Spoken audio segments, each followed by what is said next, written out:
Welcome to another episode of Smash JT. I woke up to quite the interesting email this morning. Atari VCS pre-production is underway, and that title in itself shocked me. But then I got to thinking a little bit more about this and how every step along the way Atari VCS has either not told the full truth, flat out lied, or just something along the lines of just can't be trusted with what they're doing with this console. And pair that with my last video talking about the Atari VCS financial situation, a lot of this email is something that really can't be trusted. We're going to dive deeper into it and then talk about the other side of the coin, the yin to the yang, because today there has been some serious bomb drops on the Atari VCS situation. Here we have the official update that people have been clamoring for a very long time regarding the Atari VCS. The plastics, the thermals, and internals, a peek inside the engineering lab factory, and Atari VCS itself, along with some hints of what's next. Now, let me temper anybody's hopes and dreams and expectations with this is something that, while they show some images of it, nothing really is proof of anything here. And I know that's something that people who are believers in this console will take issue with me saying, but hear me out, because like I said at the opening, there is a yin and yang to this entire situation, and all of this information dropping today. There is the board attached to the front, the logo of the Atari VCS, and I'll be honest, I actually kind of like the design of the Atari VCS. If it was actually a console, that would even be cooler, but it's not. We'll get into that. The ongoing journey of the Atari VCS from mysterious teased concept, aka let's see how we can extort money out of people, Indiegogo sensation, to fully realized product nearing mass production has been a long one, filled with plenty of twists and turns. Now, I'm not going to read through this entire update. If you want to, I'll put a link in the description below, but I am going to hit on some of the major points that they talk about. The first one being right after that. There's still much to do before the team feels it can change the Indiegogo status from prototype to production. So here we are, just a couple months out from when the actual console was supposed to launch for early backers, and it's still not in production. That should be concerning to every early backer, because I don't foresee this thing coming on time still. As we've always said, Atari VCS is not like other game systems. It's meant to be your machine with numerous capabilities that will allow for customization and personalization of both hardware and software. So this is probably going to be the biggest single takeaway from the update, because they touch on this a few times down the road in this and go to show that what they're doing behind the scenes with the Atari VCS, the people who are actually creating this, Michael Arts and whoever else might be over there working on it still, have no idea how to actually put a console together complete with an operating system. Here we have some further images of the board with the AMD processor attached to it, the cooling vent system here and the backside of it with the memory and the RAM. Okay, all of that looks good. Great, good job Atari. You actually put together a board, at least on a screen, showing people what you plan on doing with this thing. Attempting to silence the doubters out there once that Ask PCB board made its rounds and people were starting to question if that was made overnight just to show people or if it was actually the board that was being made. Apparently they're moving forward with that being the board for the console. Now, I sound like a hater here, and I'm trying my best to give them the benefit of the doubt, but you'll see why I'm still hating on the console that they're working on. Great. Here's some more pictures of the plastic molding and the wood. The tooling modes, here they go, they're showing the actual machine put the molding together, but it is interesting because when you watch this,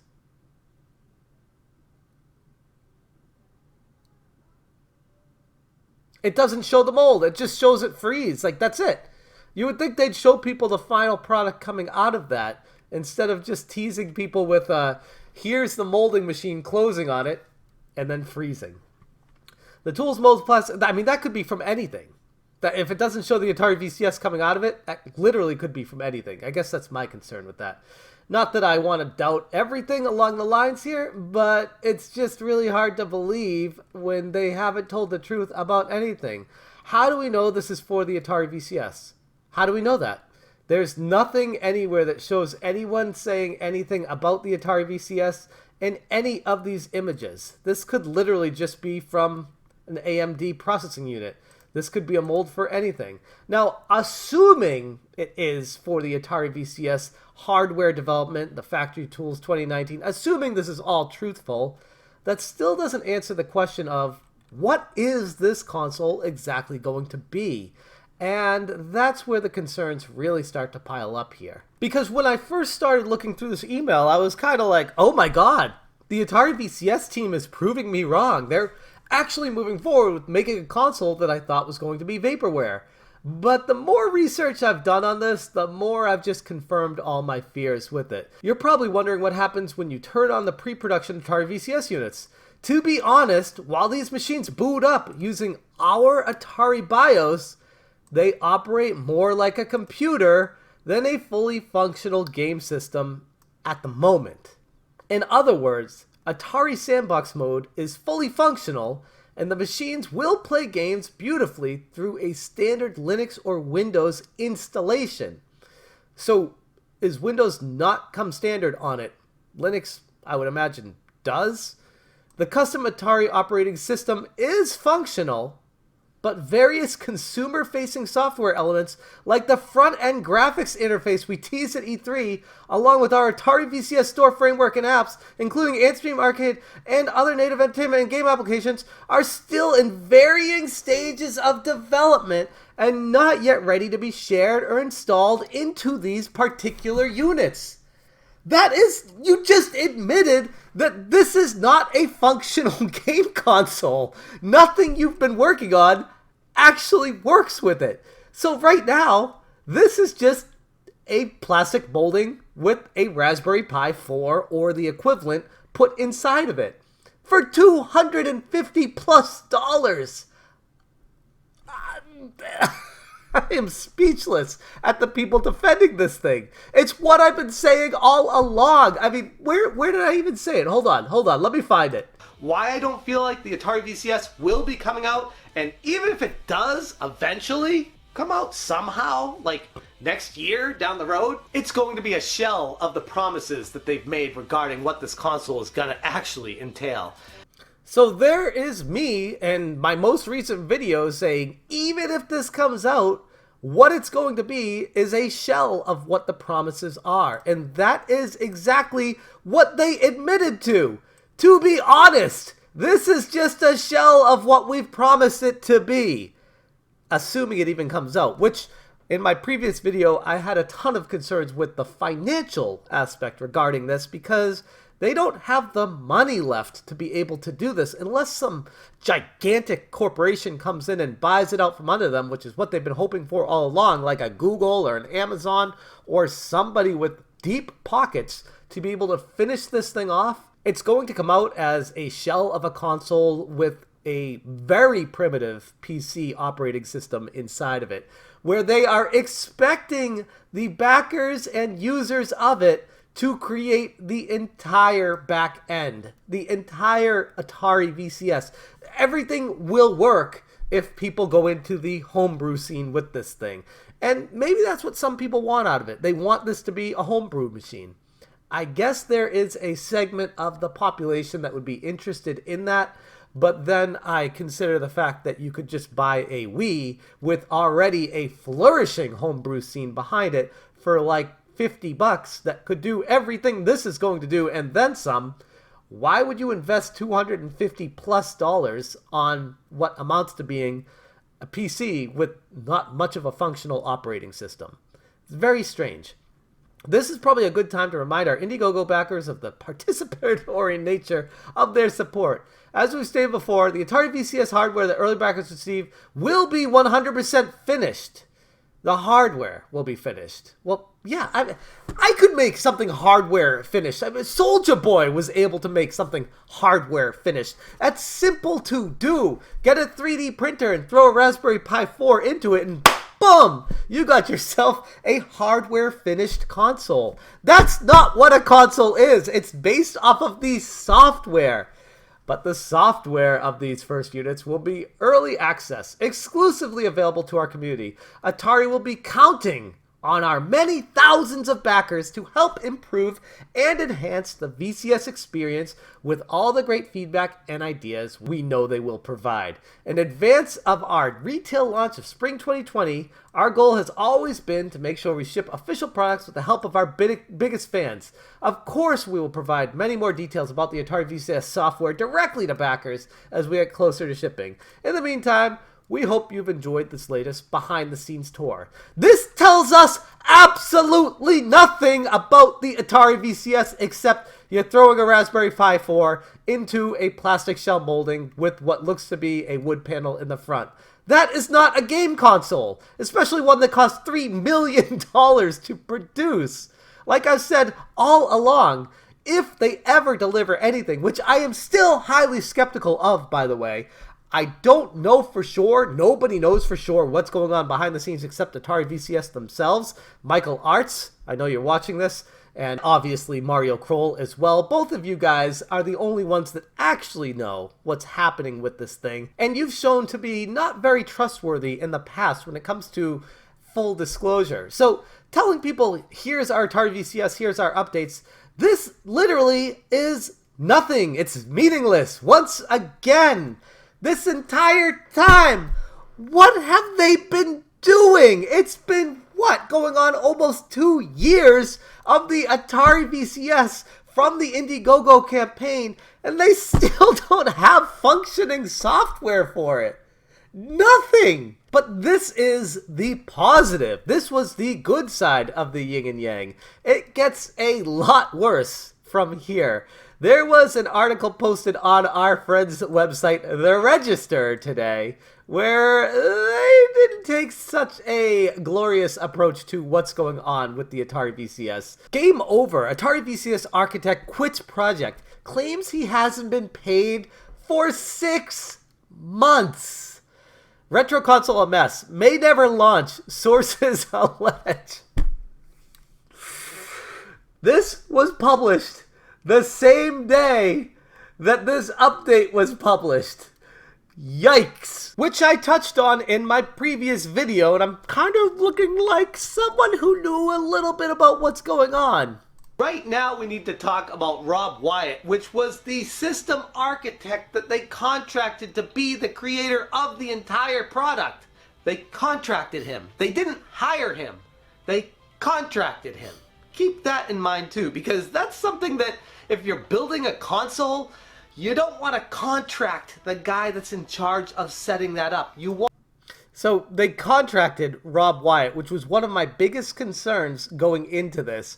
And then they say he quit the project after he hadn't been paid for 6 months. What did I say about Rob Wyatt getting paid? That's assuming they don't spend any money on lawsuits, which we have proof that they've been spending money paying off lawsuits regarding a lot of things surrounding Atari SA. And that's assuming they don't have to pay anybody working on the console. Rob Wyatt, Michael Arts, anybody else behind the scenes is getting a $0 paycheck every day right now? Is that really what's going on behind the scenes here?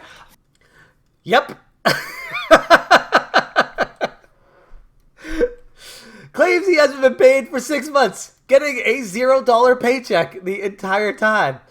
The architect of Atari's much delayed retro console, the Atari VCS, quit the project. The architect behind this, the guy making the operating system and all the software that communicates with each other for the system to function, has quit.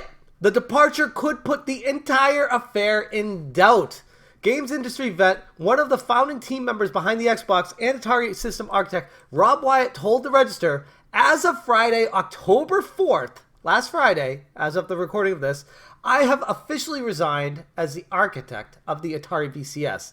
Claimed Atari hasn't paid invoices going back over 6 months to his design consultancy, Tin Giant, which was working on the VCS, adding, as a small company, we've been lucky to survive this long.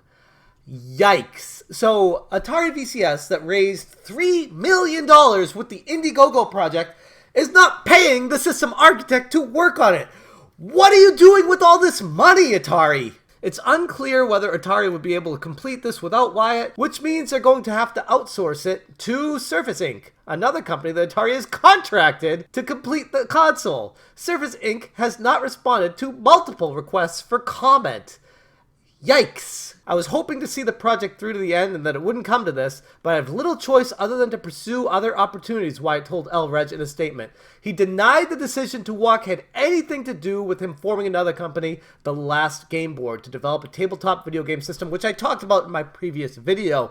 And while Rob denies that, I had kind of insinuated that that might be what happens. If it comes to the point of Atari not paying him for what he's doing, then why would he keep staying at Atari instead of pursuing his own thing? This Atari VCS is clearly not coming to fruition the way he had been expecting it to. The claim of lack of payment echoes another dispute involving Atari. In July 2018, the troubled biz was sued by a man who first proposed the Atari VCS as a modern version of the classic 2600.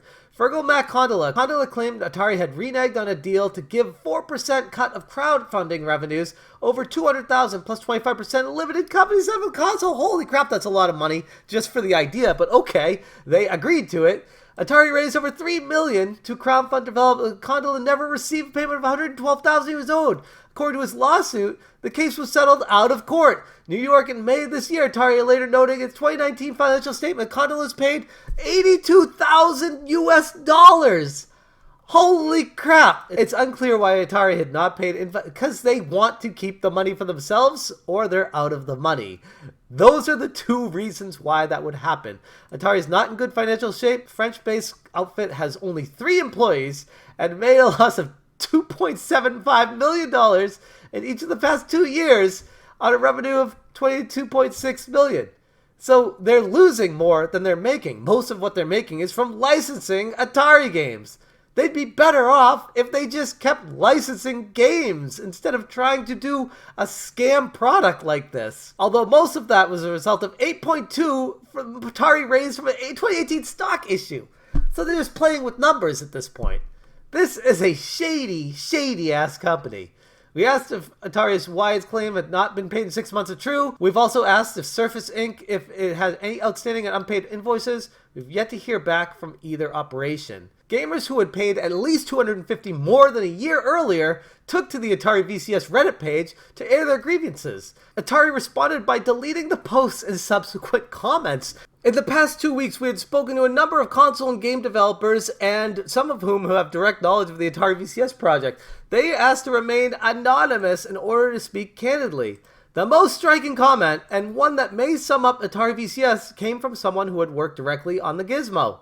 They called the whole process, and I quote, a shit show.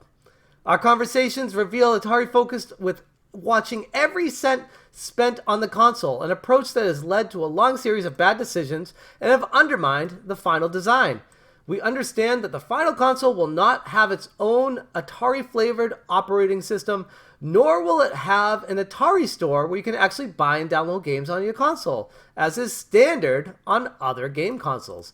Atari's executives have no understanding of how game consoles, nor Linux-powered operating systems at the heart of the VCS work, even at the most basic level. In order to cut costs, Atari execs refused to approve the custom Linux distro that would allow the console to run its own distinct operating system. As a result, the final machine will end up functioning like a regular generic Linux PC on which you can boot and run your own games. Given the specs, including the proposed AMD Ryzen chipset, Final Project may end up a good deal if you want a $250-ish media box rather than a games console. It is effectively a Steam machine. Atari will not be able to build an ecosystem of games as it will not have its own store. So if it doesn't have its own store and it can't lock down its software, then developers won't want to make games for it if they can't ensure that people won't just freely trade and distribute them among each other. They won't have a way to make money off of them. Oh, God. This is such a mess. This is such a mess. Oh my God. Atari VCS will extremely limited console. It's a $250 PC and a nice looking retro box. That's what I've been saying from the get-go. Like a year and a half ago, this thing was a joke to begin with. And the way that they were approaching it, the marketing, how they were spending their money with Uber strategists, it was fishy. Atari's main architect quit, claiming he had not been paid in 6 months. Penny pinching throughout development process has resulted in a range of bad decisions, effectively preventing Atari VCS from calling itself a dedicated game console anyways. No original game developers have signed up on the Atari VCS 2 years after launch. So why would they do it now anyways? There will be no native apps, and services like Netflix will be accessed through a modified browser. The Atari VCS is unlikely to hit its March 2020 deadline and may in fact never launch. We have sent Atari, through its press agency, Uber Strategists, a series of questions outlined most of the article's findings and conclusions. Despite promising to get back to us, Mario, come on Mario, get back to them. Our initial inquiry was sent 5 days ago and we've yet to receive a response. Come on guys, come on, what a mess. So they end the article saying that the controller works pretty well, so that's cool. They should have probably just made an Atari controller an actual official Atari joystick and maybe tried to get that licensed with actual game manufacturers to play the Atari games. Would have made a hell of a lot more sense, but they were over ambitious and way in over their heads. So now we're looking at what may not actually even come to fruition at any point. Don't believe these images because this is something that could easily be fabricated and it is meaningless at the end of the day. It's a shell of a console, literally. Now, if you want to throw in the PCB board that they put here, great. But you could also just get a Raspberry Pi 4 that would do basically what this thing would do for a far greater discount of a price. Anyways, that's where we find ourselves with the yin and yang of the Atari VCS this morning, and why people, the backers who read their press release, or if you want to call it an update, should not feel good about this. This does not tell anybody anything. If anything, what it does tell you is that they gotta be quite honest. This right here is the most telling part of the update. While these machines boot up using the BIOS, they operate more like a computer than a fully functional game system at the moment. In other words, we want you guys to make the homebrew scene because we don't know what the hell we're doing. In summary, here's a box that has a PC inside of it. Do what you will with it. And if you can't tell, I'm not very surprised by any of what's transpired here. After meeting with Intellivision and Tommy Tallarico's team there and how much work that they're putting into the operating system, the games, the security, everything to go into making it a functional console that, you know, game developers are going to want to make games on it. After hearing all of what Atari's been doing and then comparing it to my experiences in-house at Intellivision, not to mention my experiences working in-house at Sony when the PlayStation 3 was coming out, Atari VCS has no clue what the hell they're doing here, and it doesn't look good for the future of this thing. Will it work when you get it? That depends on how computer tech savvy you actually are. If you're a gamer looking to play Atari games out of the box, you're gonna probably have a bad time with this. That's where I'm going to leave this video. Let me know what you guys think about the Atari VCS and what's transpired over the course of today in the comments below. I'd be very interested to hear. Thank you so much for watching, and as always, you stay smashing.